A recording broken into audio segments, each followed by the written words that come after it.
Magandang araw po sa lahat. So ito ay quick tour sa K9 Goldfish Bulacan.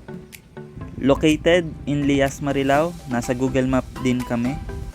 Then, ito na nga, bubungad, pagpasok, dalawang display tank.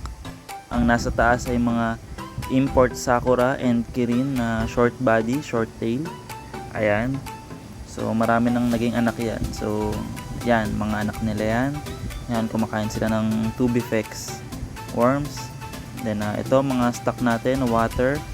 Then ito pa yung ibang mga anak na nakalagay sa 15 gallons. Dako naman tayo dito sa kabilang side. Ito yung ating dalawang 75 gallons. Ito yung isa sa mga una nating tanks nung nag-uumpisa pa lang yung K9 Goldfish. Ito yung display tank natin. Mostly yung mga malalaki yung nilalagay ko dyan sa baba. So yan din yung mga ginagamit kong mga breeders. And karamihan din dyan is imports. Dito naman is yung iba na yun sa mga na-breed natin. Sakura X Kirin. Then ito yung ating Tubifex setup. Hindi siya yung common na DIY setup na timba-timba. Kasi pina-customize ko to para sureball na gamit kada sulok ng space.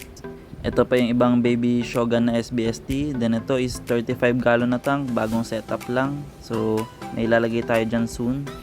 So ayan yung triple stand natin.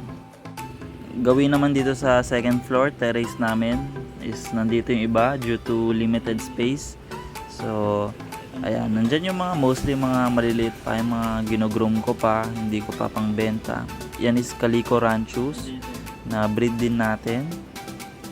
Ayan, baby pa, hindi pa makita yung usbong ng wen. But eventually soon, kasi mawen naman yung parents nila from Indonesia. So dito naman mga fry pa talaga, so mga orandas yan. So dito naman mga rancho breeders natin. So may naligaw lang na isang oranda dyan kasi pinagmamolt natin. Then ito mostly mga Calico cow and black tie rancho. Ayan sila. Yan yung mga plano natin i-breed ngayon. Kuha ulit tayo ng Tubifex. Ayan, reload tayo. Pakain dito. Tapos pati dito sa baba naman. By the way, 50 gallons nga pala ito So ayan, papakain na tayo dito sa baba. Onti lang laman nito, bagong lagay ko lang. Ayan, mga Tiger Lion Chews, mga breed natin. Tapos isang Ryukin galing sa partner farm. Dito sa isang 10 gallons, puro Calico Ranchos dyan. Tapos sa kabila, orandas. Tapos dito sa baba, puro orandas yan. Okay. Then itong taas, mga oranda SBST rin.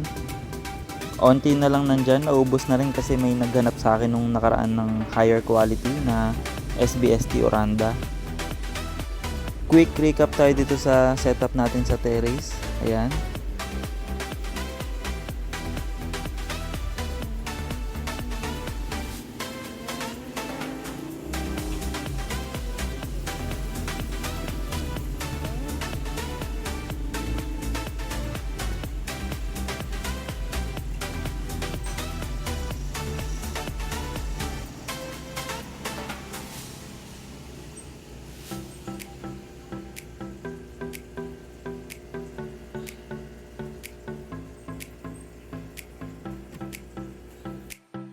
Closer look dito sa ating mga rancho breeders. So ayan, pakita ko lang.